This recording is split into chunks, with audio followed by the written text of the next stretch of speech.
guys quit looking out there. Just Hey, let's go twist this nigga's cap back, man. let's go. Yo, what's up now, partner? I knew I was gonna have to deal with that fool someday. But damn, I never thought he'd come back like this. Blasting. Like I said, it was funny like that in the hood sometimes. I mean, you never knew what was gonna happen or when. My grandpa asked me one time if I care whether I live or die. Yeah, I do.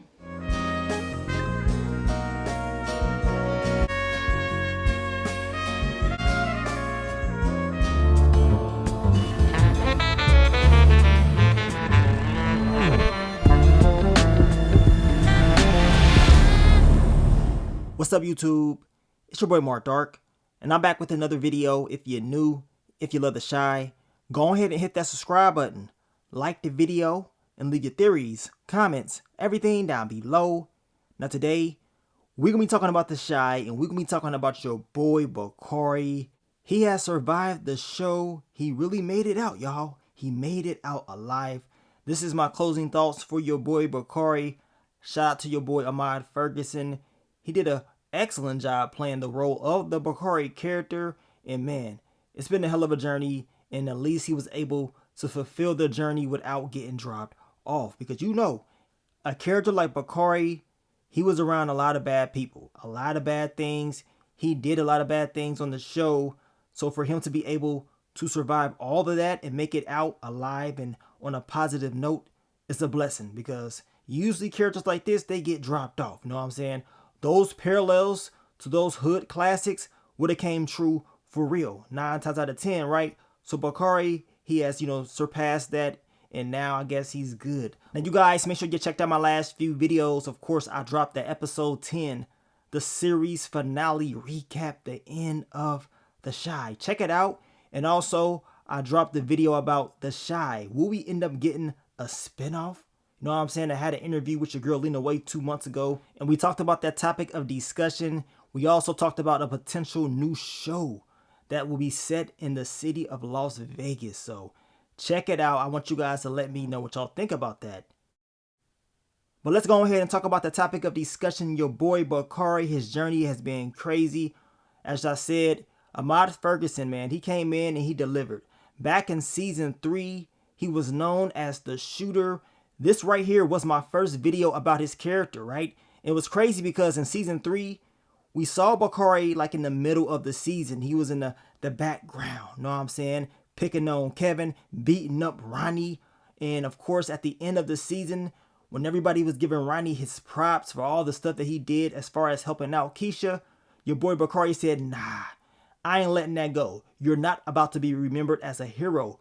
You killed my boy, my best friend Coogie, and I gotta drop you off, and he did. And from there, everybody wanted to know who was the shooter. Who is this guy? Now, it's funny because we know your boy Ahmad Ferguson. He's, tried to be on the show so many different times. And luckily in season 3, he got his first break. He came back in season 4 causing troubles and issues for your boy Jake. And of course, Kevin, any of them that got in his way. They always had issues with Bakari. And then in season 5, that's when we started to see his character a lot more. You know what I'm saying? Because in season 3 and 4, we only seen him a little bit. Season 5, we saw his character way more. He started to be a part of the storyline a tad bit. Of course, he had issues with Victor, picking on Imani. Rashad came in, and Rashad really helped Bakari shape out his character as far as the things that he needed to do and wanted to do. You know what I'm saying? And Bakari eventually became more of a positive person. And we started to see the character development. You know what I'm saying? His change in character was needed in order for him to survive, in my opinion, right? Because that street life would have had him up out of here. I mean, you saw what happened to him at the end of season 8. And that's because he had 1 foot in and 1 foot out. You can't be doing that, right? Now, as I told you guys before, the Bakari from season 3 and 4, he would have never did anything that Tiffany wanted him to do in season 8, because that Bakari was more of a hothead and he was more eager to pull that damn trigger. He was not going. And Nuck knew this as well. Nuck knew Bakari was a killer and he respected that. So of course we know Bakari was working with Nuck. Bakari started working with Duda. I mean, he was involved in the lifestyle for real. Now we know he ended up meeting Lene. Things started to change a tad bit more because then he understood that he really needed to change his lifestyle because she did not like all that street stuff. And that's because she's seen so much of that with her brother Jamal and all the drama that he's been through. And of course that affected her lifestyle. So she did not want that again, especially with someone that she is talking to, right? So she always, pushed Bakari to do better. We know Bakari, he ended up meeting Professor Gardner. And of course, eventually he started his process as far as writing his first book. We also know that Bakari, he ended up having a connection with your girl Alicia, started to do business with her. And she also respected Bakari because she knew he was the killer, right? And he killed for a reason. It wasn't like he was just out here trying to smoke anybody. You had to do something to him in order for him to actually go out there and seek that revenge. And we also know that Alicia was a mentor to Bakari. She helped him out as far as his contacts, getting that book out there. And things changed, right? When she realized that Bakari knew who killed her son, she wasn't going, know what I'm saying? And this is why Bakari ended up having that dream back in season 7 that gave us the Boys in the Hood parallel. Alicia was about to smoke that boy in the dream, right? So those parallels, they definitely started before season 8 as far as Bakari getting dropped off and things got worse.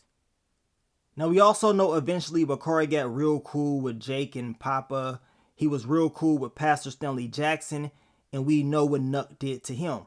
Bakari almost lost his life because he was so pissed off at Nuck for dropping him off. And we know Bakari was pissed off at Nuck for dropping off Pastor Freaky Zeke. I mean, Nuck was doing entirely too much, and it seemed like the bond that Nuck and Bakari had was fading away. And the two had a major fallout in the final season of the show because Bakari, he was pillow talking to Lene. You know what I'm saying? He was telling Lene everything about what Nuck was doing, Nuck dropping off Rob and all this stuff. I mean, there was a lot going on, and it seemed like Rafi all along was right that Bakari was talking entirely too much, right? So Bakari and Nuck, they fell out, and we know Bakari ended up working with Reg, the last person he should have ever been working with, because he wanted so much money. He wanted more. He wanted to support himself. He wanted to support Lene, but Lene did not like what he was doing. Of course, Jake, he didn't like what he was doing, working with his brother, because he understood the longer he works with Reg, the faster that it's going to take for him to get dropped off, right? We all know this. And we also know that Bakari, he beat the brakes off of Rafi in the final season. And we all knew eventually Rafi was going to come back to try to seek that revenge on him. We kept getting all these different parallels to Menace to Society, so we knew eventually what time it was. And of course, we know Rashad, he asked Bakari, do you care whether you live or die? Just like Kane got asked the same question in the movie. And of course, Kane said he didn't know. Bakari said he didn't know. But I bet if you ask Bakari now, he will say yes. You know what I'm saying? He does care. But unlike Kane, we know what happened to him. Bakari got a second chance at life. He was able to move to Atlanta with Lene, his sister Brittany, as well. His book actually started to sell. He is doing quite well. And of course, we know Lene, she is pregnant, so he's about to have a child. And he done went from waves to looking like Mike from the Wood. I mean, what the hell is going on? They might as well just gave him some damn braids. They said that boy looking like Derek White from the Celtics when he had that toe up ass fro. I don't know what the hell is going on with his hair, but hey, he's still here. He's still breathing. He's still good. Know what I'm saying? Man, your boy Bakari, cut that damn shit off your head. Make me want to watch House Party. Oh, kid head ass boy.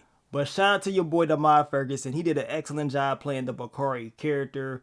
I loved his character development. I know as the end of his journey came, he was making entirely too many mistakes. He was talking too damn much. I mean, I don't know what the hell was going on. Of course, back when Duda was around, it was funny as hell when Duda broke his laptop. I mean, damn, that boy is about to cry in that car when Duda tore up that laptop. But Bakari, he's been here for quite a while. Season 3, 4, 5, 6, 7, and 8. And also, didn't Bakari have that accident with Gemma and she ended up losing the baby or something like that? And y'all know him and Jake, they was kind of beefing. But it's crazy how they end up becoming real close at the end of this, show. But it was real rough for all of them at the very beginning. Bakari was a menace, you know what I'm saying? He was always laughing at them, messing with them, picking on them all the damn time. I mean, he did not give a damn when it all started. Now down below, I want you guys to let me know, what do y'all think about Bakari's character? Are you happy about his journey? Did you want to see more of his character? And what y'all think about that damn hairstyle? Y'all let me know down below. And we gonna continue to talk about The Chi season 8, talk about some more characters, and of course, by the end of the week, we're gonna give that, aftermath closing thoughts video on the series in whole. But I want to thank you guys once again for all the love, all the support, and I will catch y'all on the next one. But let me get up on out of here, man. This your boy Mark Dark. I'm out. Peace.